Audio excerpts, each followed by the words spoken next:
हम भोजपुरी में स्टार्ट कर देते नहीं भैया, कहे कि हमने के गाना आप सब भोजपुरी में सुने नहीं जा, तो हमरा लागल है कि आप सब हमने दोनों भाई से भोजपुरी में सुनल ज्यादा पसंद करब, ज्यादा कनेक्ट करी आप सबसे।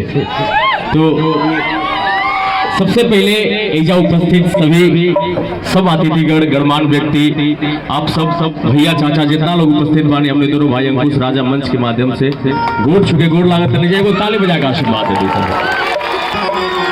आज बड़ा खुशी होला भैया कि हमने के होम टाउन सासाराम जोना धरती से हमने के भी बानी जा, और ये धरती आज काफी तेजी से बहुत ग्रो कर रहा बाटे। अभी के टाइम में बहुत कम आवे के मिलेला एहिजा, कभी कभार आवे नहीं जा भैया, लेकिन जब भी आवे नहीं जा। और आज हमने को उपस्थित बने जा अपन शेखर भैया, हम चाहब कि आप आए। शेखर भैया बताइए, और हमने की हो ना पता रहे कि जा म्यूजिशियन बुला के गाना भी गवा दे हमने से थोड़ा बवाने के लिए। शेखर भैया गाते को जोरदार ताली आप सब बजा दें। और जो सुनील ज्वाला चैलेंजर ट्रॉफी जो रखल गई बाटे, हमरा मान से भोजपुरी खातिर, समाज खातिर, सासाराम खातिर और पूरा बिहार खातिर बहुत ही अच्छा कार्य बाटे। नेक कार्य खातिर आप सब एक बार जोरदार ताली बजा दीजिए। और हमने के वादा करते नहीं जा कि जब भी ऐसा शुभ कार्य होके, कोनो भी कार्य होता है, चाहे खेल होके, चाहे कला होके, चाहे आर्ट होके, चाहे कोनो चित्रकारी के कोनो विषय होके, अगर भैया बढ़ चढ़ के हमने के हिस्सा लेवे कोशिश कर जी। अगर हमने के यूपी बिहार के कहीं कोनो यूपी बिहार में रह जी, तो हमने के बिल्कुल आओ जी, वादा करते नहीं भैया। और साथ ही साथ रवि भैया का भी बहुत बहुत धन्यवाद। और बड़ा अच्छा लगा था आप सबके बीच हम जाना था, नहीं आप सब कुछ ना कुछ सुनल चाहता नहीं कि 2 लाइन दोनों भैया गुनगुना दो कुछ ना कुछ समझ रहा होता। तो आप सब एगो बात गाना गावे से पहले को बात और बता दें कि हमने के घर के लड़का, आप सबके घर के, हमने के घर के बेटा आज आकाशदीप जी बहुत ही अच्छा खेल रहे हैं। हम दोनों भाई अपने सोशल मीडिया के माध्यम से 2 दिन पहले उनको शुभकामना भी दिए हैं। तो एक बार यहाँ इस धरती से आप सभी एक बार जोरदार ताली बजा के उनके हौसले को बढ़ाएं। और हमने तो बहुत गौरव महसूस होला भैया। और आप लोग जितना पार्टिसिपेट कर रहे बानी ये गेम में, आप सभी के साथ हमने दोनों भाई को शुभकामना बा। आप खूब अच्छा करी, खूब नाम कमाई, और अपन गांव के, अपन शहर के नाम पूरा देश तक लेके जाएं। कहे कि हमने के जितना नौजवान बानी जा, देश के भविष्य बानी जा, तो आप सब ऐसा कार्य करी जोना से हमने देश के नाम रोशन हो।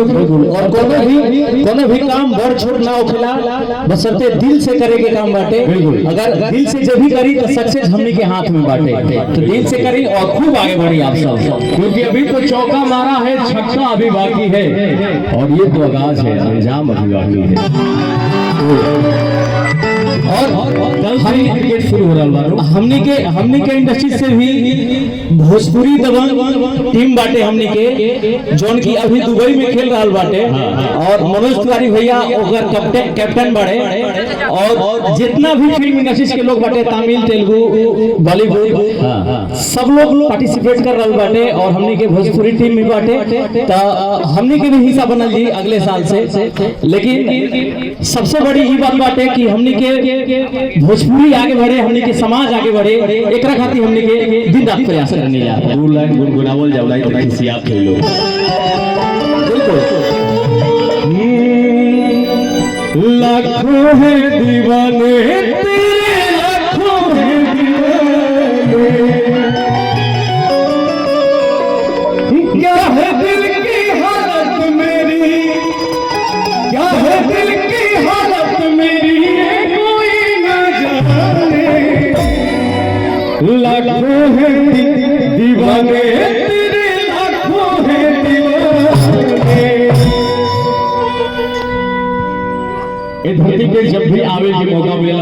बड़ा अच्छा लगेला। और एक बार तो हम खूब धन्यवाद अपन शेखर भैया के देताने एगो देश खातिर गीत गा के गुनगुना के जाई।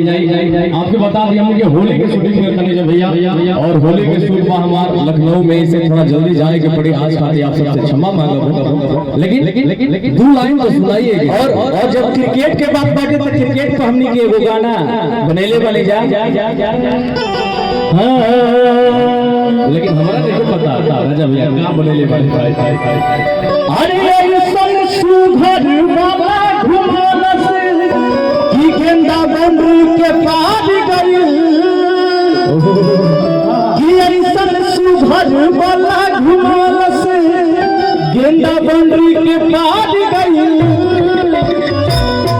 कि हम तो रोक नहीं पानी बलमुआ छक्का मार गई। अब I am proud of you यार, आप बड़े भाई हो और मजा आया। ये मुझे नहीं पता था कि ये गाना आप बैठे बैठे बना लिए नहीं, लेकिन एक बात बता दूं, छोटा भाई है लेकिन सबसे पहले गाना ये शुरू किया था, तब हम शुरू किए थे। तो गायकी में तो तुम सीनियर हो मुझसे। अरे नहीं, हम दोनों भाई हैं ना, और 2 जिस्म एक जान है। आप सब देखते होंगे कि हम लोग कहीं भी जाते हैं तो दोनों भाई एक ही साथ में रहते हैं। अब नरेश खाती एगो गीत हमने के। हाँ बिल्कुल,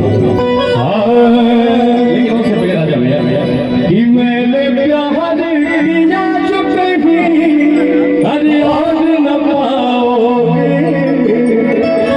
एक दिन बाहोगे फिर लौट के आओगे, एक दिन बाहोगे फिर लौट के आओगे।